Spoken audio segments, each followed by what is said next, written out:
Assalamualaikum warahmatullahi wabarakatuh. في هذه الفرصة السعيدة نحن سوف نتعلم بحثا حول الجملة الاسمية والجملة الفعلية. وأتيقن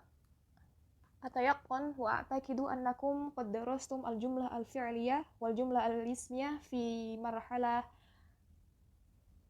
المرحلة السابقة، وأنتم ما زلتم في الصف الأول، والآن نحن سوف نتعلم أيضا الجملة الاسمية والجملة الفعلية. Oke, yang pertama akan kita bahas adalah al-jumlah al-ismiyah.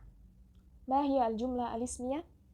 Al-jumlah al-ismiyah hiya al-jumlah allati fi awwaliha hunaka al-mubtada. Ma huwa al-mubtada? Al-mubtada huwa al-ism al-ma'rifah. Adalah isim ma'rifah yang berada di awal kalimat.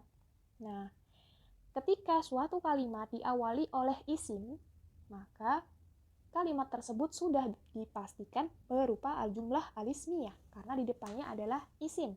Isim yang berada di awal kalimat tersebut dinamakan mubtada, dan mubtada itu harus berupa isim ma'rifah. Lalu di belakangnya setelah mubtada pasti khobar. Nah, khobar di sini berfungsi untuk menjelaskan atau menjelaskan isi maksud dari mubtada tersebut. Nah, kalau misalnya kalian cuma mendapati suatu kata yang berciri-ciri ma'rifah tetapi tidak ada khobarnya, maka kalimat tersebut tidak balil atau bukan merupakan suatu kalimat yang utuh karena tidak ada mubtada dan khobar. Karena kata tersebut hanya berdiri sendiri, tidak memiliki penjelasan yang lain. Nah, jadi jumlah ismiyah memiliki khobar. Khobar itu dibagi menjadi 3 macam, atau kita bisa mengatakan 2 macam, yang satu khobar mufrad dan satu khobar jumlah. Tetapi di sini khobar jumlah dipecah lagi, ada khobar jumlah dan khobar syibhul jumlah. Yang pertama ada khobar mufrad. Nah, khobar mufrad ini apa? Khobar mufrad ya sesuai dengan namanya mufrad. Di belakangnya hanya ada satu kata atau 2 kata yang hanya berisi tentang satu kata. Penjelasannya seperti ini. Di sini kalian melihat di contoh yang saya berikan untuk khobar mufrad ada Nuriyatu thalibatun. Khobarnya adalah thalibah. Khobarnya thalibah. Sementara mubtadanya sudah pasti Nuriyatu, karena Nuriyatu di sini merupakan isim alam. Nah, kalau isim alam berarti secara otomatis dia sudah ma'rifah dan berada di awal kalimat, berarti dia kedudukannya sebagai mubtada. Di belakangnya itu ada khobar, namanya khobar mufrad. Jika khobar mufrad ini terletak di belakangnya mubtada dan hanya menjelaskan menjelaskan tentang si mubtada ini saja. Nuriyah itu siapa? Nuriyah adalah seorang murid. Nuriyatu thalibatun. Nah, maksudnya mufrad di sini dia tidak memiliki istilahnya tidak berbentuk tarkib ya. Tidak berbentuk tarkib yang lebih dari satu kata atau melebihi dari 2 kata yang mewakili mubtada tersebut. Nah, untuk yang kedua ada khobar jumlah. Nah, sesuai dengan namanya juga, jumlah itu kan kalimat. Berarti di belakangnya mubtada ini ada kalimatnya. Ada lebih dari 2 kata yang istilahnya kalau kalian pernah belajar bahasa Indonesia, ada kata dan juga ada frasa. Nah, frasa ini adalah rangkaian lebih dari satu kata yang dapat menunjukkan satu kalimat di dalam kalimat lain. Seperti misalnya Nuriyatu tadhabu ilal madrasati bisayyarati. Nah, di sini setelah mubtadanya Nuria lagi karena dia sebagai isim alam. Lalu di belakangnya ada tadhabu ilal madrasati bisayyarati. Khobarnya mulai dari tadhabu. Nah, kenapa dikatakan jumlah? Karena di situ ada kalimat yang pas, tadhabu ilal madrasati bisayyarah. Kalimat yang susunannya sudah sesuai atau tidak ada yang rumpang. Istilahnya di situ sudah ada kalimat yang sempurna, yang mana kalimat tersebut menjadi khobar dari mubtada Nuriyatu. Selanjutnya ada khobar syibhul jumlah. Nah, di sini sudah mulai ada tarkib. Namanya tarkib yang ada jar majrur. Nah, ada Nuriyatu fil maqsafi. Nuriyatu masih mubtada, lalu ada fil maqsafi. Mulai dari fil maqsafi itu sudah menjadi khobar. Khobarnya syibhul jumlah. Syibhul artinya menyerupai. Jadi di fil maqsafi ini ada frasa atau tarkib atau susunan kata yang menyerupai kalimat. Ya. Oke, lalu di sini ada kaidahnya. Kaidah pertama, jumlah ismiyah didahului oleh isim ma'rifah. Seperti yang saya ucapkan di atas tadi, bahwa jumlah ismiyah didahului oleh isim ma'rifah. Lalu yang kedua, isim yang berada di awal kalimat disebut mubtada. Seperti ini, Nuriyatu thalibatun, Nuriyatu sebagai mubtada. Lalu, mubtada diperjelas oleh khobar. Nah, ini tugasnya khobar. Khobar itu untuk menjelaskan mubtada. Lalu, yang terakhir, khobar, untuk khobar mufrad dan jumlah, harus menyesuaikan mubtada dari segala aspek tadzkir dan ta'nis atau adatnya. Nah, ini maksudnya untuk sebuah jumlah ismiyah yang khobarnya berupa khobar mufrad harus sesuai mudzakkar atau muannasnya sebuah mubtada. Jadi kalau mubtadanya itu mudzakkar, maka untuk khobar mufrad seperti yang di atas tadi ini, seperti Nuriyatu thalibatun, Nuriyah ini kan muannas ya. Nuriyah muannas. Demikian juga khobarnya juga harus muannas. Dilihat dari mana? Dari ta yang ada di belakang. Di sini. Ini saya kasih warna hijau aja. Nuriyatu muannas. Lalu mendapat thalibatun. Untuk khobar mufrad atau untuk khobar yang belakangnya hanya mufrad, itu harus berharokat tanwin. Ini ya, kita lihat di sini ada tanwin. Nah, lalu untuk khobar jumlah, nih, khobar jumlah di sini ada Nuriyatu tadhhabu ilal madrasati bis sayyarati. Nuriyatu perempuan.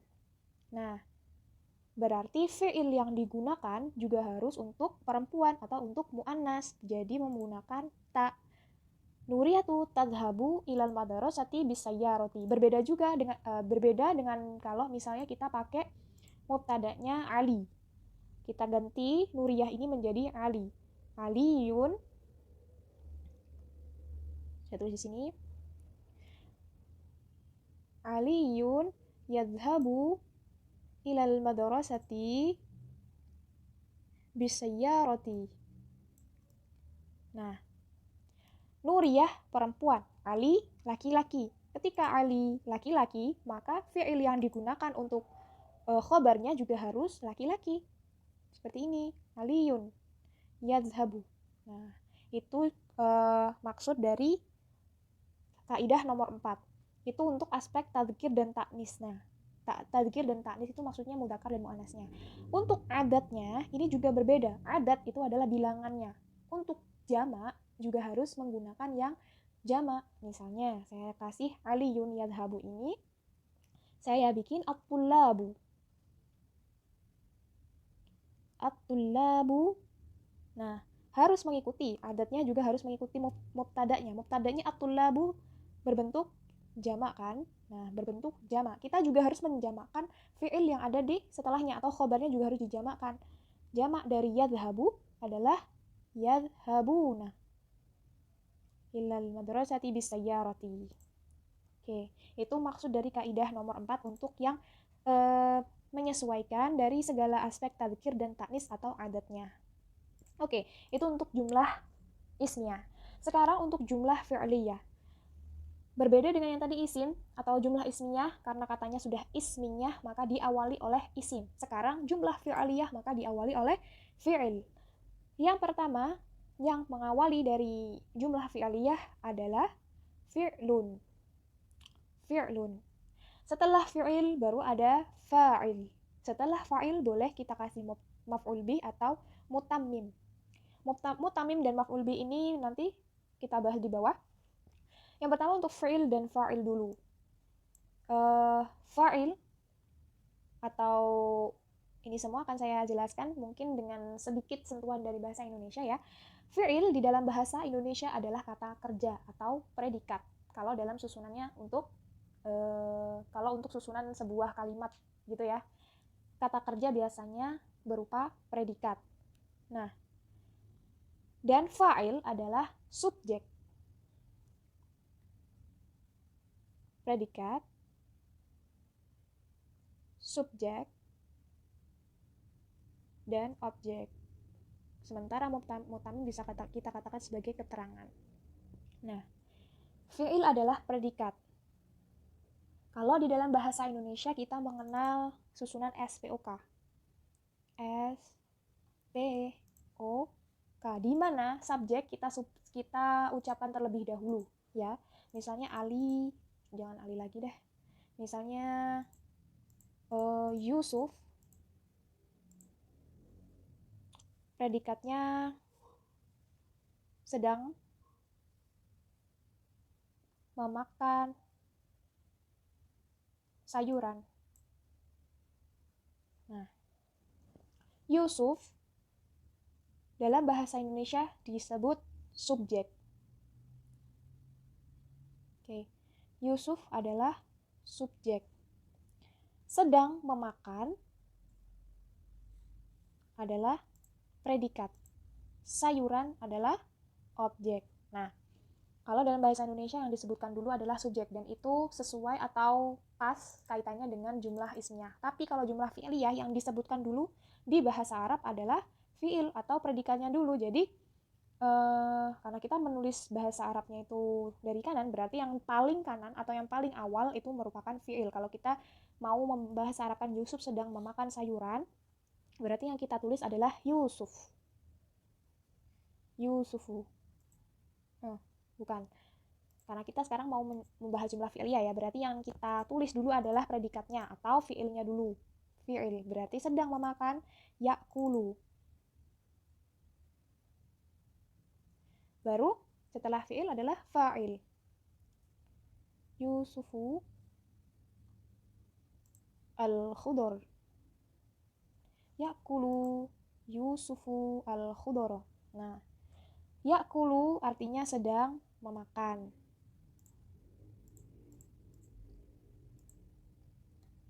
Sedang makan. Yusufu artinya Yusuf. Al-khudor sayuran. Nah, di sini untuk jumlah fi'liyah yang paling kanan atau yang paling duluan kita tulis adalah fi'ilnya atau yakulu, baru fa'ilnya, baru maf'ul bih. Dan di sini fa'il atau Yusuf beri'rab rafa atau dibaca dhammah kalau mufrad. Dan maf'ul bih selamanya dibaca atau beri'rab nasab, atau kalau misalnya mufrad dibacanya fathah al-khudara. Fa'il selamanya beri'rab rafa dan dibaca dhammah apabila mufrad. Ya'kulu Yusufu al-khudara. Oke.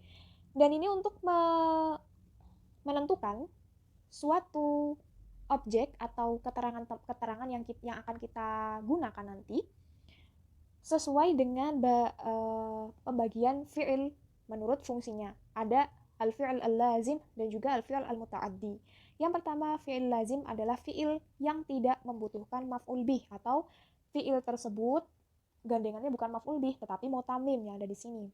Sementara yang muta'addi kebalikannya. Muta'addi adalah fi'il yang membutuhkan maf'ul bih. Jadi setelah fi'il tersebut lalu fa'il lalu maf'ul bih.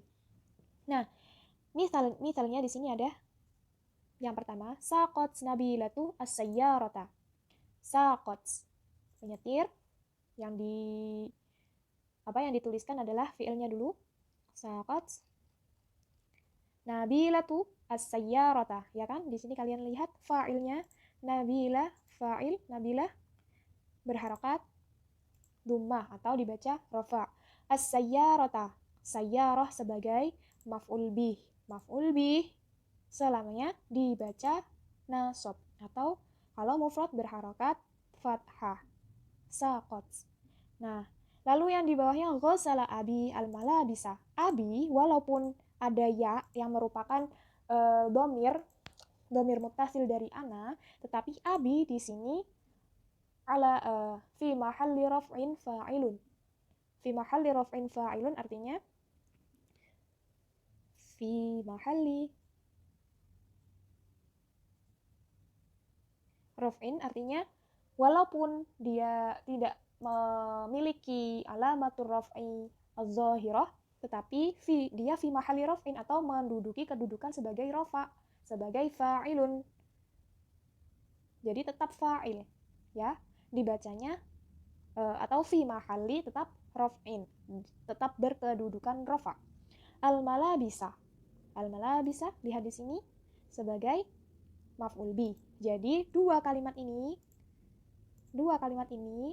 fiilnya dari saqat dan juga ghasala atau ghasala ya, sorry saya baca terlalu panjang ghainnya. Saqat dan ghasala merupakan fiil lazim. Merupakan fiil muta'addi karena di belakangnya ada maf'ul bih. Lalu kita beranjak ke yang contoh nomor 3, ada tanamu Salma fi ghurfatil julus. Tanamu Salma fi ghurfatil julusi. Salma sedang tidur di ruang tamu. Tidur, apakah ada maf'ul bih atau objek untuk fi'il atau untuk kata kerja tidur? Tidur tidak memiliki objek, tetapi memiliki mutamim atau keterangan. Tidur di mana? Kalau ada kata-kata di, ke, dari, berarti setelahnya bukan merupakan maf'ul bih tetapi keterangan, bisa keterangan tempat dan juga keterangan waktu. Di sini ada keterangan tempat, berarti mutamimnya ada di fi ghurfatil julusi. Tanamu Salma, tanamu adalah fi'il, Salma fa'il. Nah, Salma di sini tetap seperti abi. Fi mahalli raf'in fa'ilun. Meski tidak ada dhammah al-zahirah di sebuah fa'il, tetapi fa'il tersebut tetap fi mahalli raf'in. Ya, kedudukannya tetap sebagai fa'il dan fi mahalli atau tetap menempati tempatnya i'rab rafa begitu. Nah, selanjutnya ada yajlisu ad-duyufu 'alal bisati. Para tamu sedang duduk di atas karpet. Ya. Yajlisu. Dari keempat misal atau keempat amsilah di sini dari Nabila sampai ke para tamu, meskipun bahasa Indonesianya atau terjemahannya tetap yang kita tuliskan dahulu, tetap namanya orangnya atau tetap subjeknya dulu, tetapi untuk bahasa Arabnya kalau untuk fi'il jumlah fi'liyah tetap fi'il dulu. Ya, ini menerjemahkan seperti ini itu hanya untuk memenuhi susunan dalam teori bahasa Indonesia karena kita sebagai pembaca untuk yang pembicara bahasa Indonesia. Jadi untuk kita yang ingin menerjemahkan bahasa Arab yang mana bahasa tersebut diawali oleh fi'il atau merupakan jumlah fi'liyah, tetap yang kita tuliskan dahulu adalah subjeknya. Nah, ini untuk kaidahnya. Kaidah jumlah fi'liyah yang pertama diawali oleh fi'il tentunya. Boleh berupa fi'il madhi maupun mudhari'. Jika ada dalam satu kalimat itu diawali oleh fi'il madhi atau fi'il mudhari', maka satu kalimat tersebut namanya jumlah fi'liyah. Dan yang kedua, fi'il yang digunakan adalah fi'il yang berdhamir tunggal apabila fa'il menunjukkan makna jamak. Ini ada di contoh nomor 4, ada di sini. Perhatikan di sini, ya. Yajlisu ad-duyufu 'alal bisati. Ad-duyuf ini termasuk jamak, ya. Ad-duyuf mufradnya ad-dhaif. Ad-duyufu mufradnya ad-dhaif. Nah, karena di sini fa'ilnya jamak, untuk kaidah jumlah fi'liyah, fi'il yang digunakan tetap yang bentuk kata ganti orang tunggal. Jadi ad-duyuf walaupun jamak, fi'ilnya tetap menggunakan yang berdhamir tunggal. Yajlisu ad-duyufu 'alal bisati. Dan juga kalau yang di sininya perempuan, misalnya at-talibat, yajlisu, tajlisu, at-talibat 'alal bisati. Nah, ini untuk contoh yang perempuan atau yang mu'annas. At-talibatu mu'annas. Maka menggunakan fi'il yang berdhamir tunggal dari fa'il tersebut. Fa'ilnya ini. fa'ilnya mu'annas. Jadi fi'il yang digunakan adalah fi'il yang berdomir tunggal dari fa'ilnya. Fa'ilnya mu'annas berarti fi'ilnya juga mu'annas tetapi tunggal. Gitu. Untuk yang ketiga, fi'il hanya membedakan tadzkir dan ta'nis ya. Ini menjelaskan yang poin kedua tadi. Fi'ilnya yang di depan ini hanya menjelaskan perbedaan mudzakkar atau muannasnya saja tanpa membuat kalau misalnya fa'ilnya ini jamak bukan berarti fi'ilnya yang digunakan juga jamak. Oke, mungkin demikian yang bisa saya sampaikan. Apabila ada pertanyaan, silakan jangan sungkan-sungkan untuk menghubungi saya melalui grup chat atau kolom komentar di bawah ini. Syukran ala husni ihtimamikum. Wassalamualaikum